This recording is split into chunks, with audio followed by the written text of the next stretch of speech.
Okay, so I am doing my video journal entry for Theater 546 Survey of Musical Theater. So I was able to finally get my book tonight, which is Showtime, A History of the Broadway Musical Theater. So I can add those thoughts to this video first and then go back and finish my discussion update. So for the article and my thoughts on it, I found that I'm actually just gonna go back to what I wrote, because that's probably gonna be the easiest. I found the article helpful at first. I thought that the statement that the musicals that are plays can be described as musically organic, those that are not as additive. Only the first is concerned with the musical connections, continuity, and integrity, which was on page 2. I think it really helped me. I was like, yeah, okay, I understand what they're saying theater is. And then it gets into all of the different theories of how musical theater came to be, and I got lost in the weeds for the most part. I could see continuity with some of them, and then some of them just seemed really outlandish, and of course I can't think of anything off the top of my head, and I didn't make a lot of notes about it. I just basically made the note that it was very confusing. I put so many theories. So at first I was like, okay, cool, yeah. Maybe musical comedy isn't the appropriate statement anymore because terminology has changed and ideas have changed, and I was looking at it from a European instead of American. And then, yeah, it came from vaudeville and burlesque. I mean, operas and operettas, and then just I got so inundated that I go so many theories.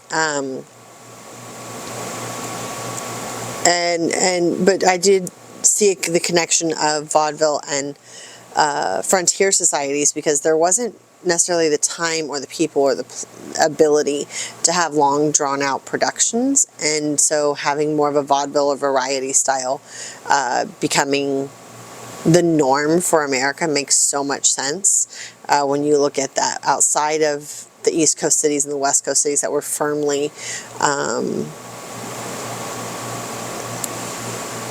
set up and knowing who they were, and was just, weren't transient so much, that once you get outside of that, the norm was very different. Now when it came to Showtime, one of the first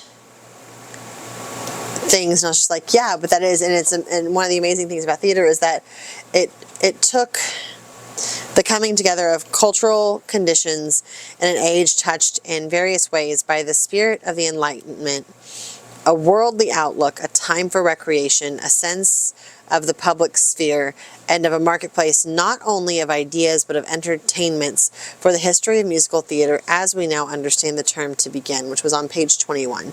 Just like right away, chapter 1. And it always amazes me how often, for something to happen, we have to have like a perfect storm of things that come together to create it. And every theatrical production is that way. And so, of course, just the creation of a new variety or form of it would do that. I just found some of the history of American theater in general really interesting, that in 1716, Williamsburg, Virginia was the first colonial playhouse, the first American playhouse, and that it wasn't, the way that we think of a playhouse now, that it makes total sense that the first acting troupe that we have in America was actually a British troupe that came over to America and kind of set roots, because we didn't have the infrastructure to create our own yet. I like that the first chapter isn't defining musical theater. It's asking us to start thinking about it. So on page 25, it said, "It is not that a musical theater piece must necessarily have more musical moments than a play, though it usually does, but rather that such moments constitute the very centers of pleasure of the work, the centers of gravity and levity. And so that music has to be integral to the story and to how it's being told and what is evoking the emotions in the people.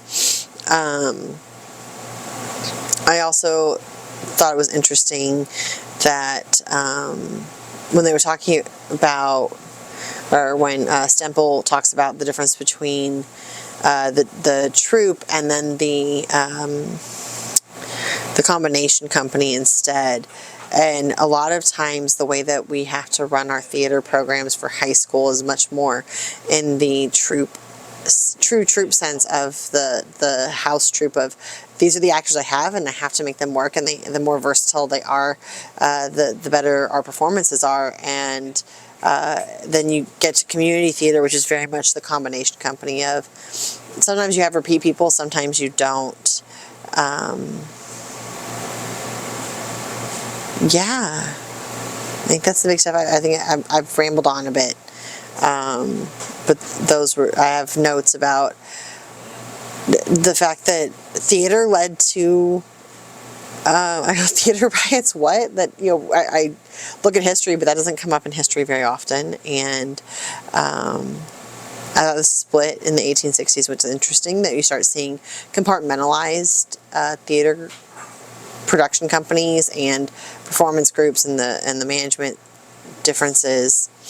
I also found it very interesting that Harriet Beecher Stowe, as a Calvinist, I mean, it makes sense as a Calvinist, but that she was a Calvinist, which I did not remember that information, and that she was very much against the theatrical productions, and there were no copyright laws to help protect her in that, but then also that she did eventually go see the performance that Howard was in and his family was in, because it had been boasted so much as a truly not morally compromising production of it. I found that very interesting as well.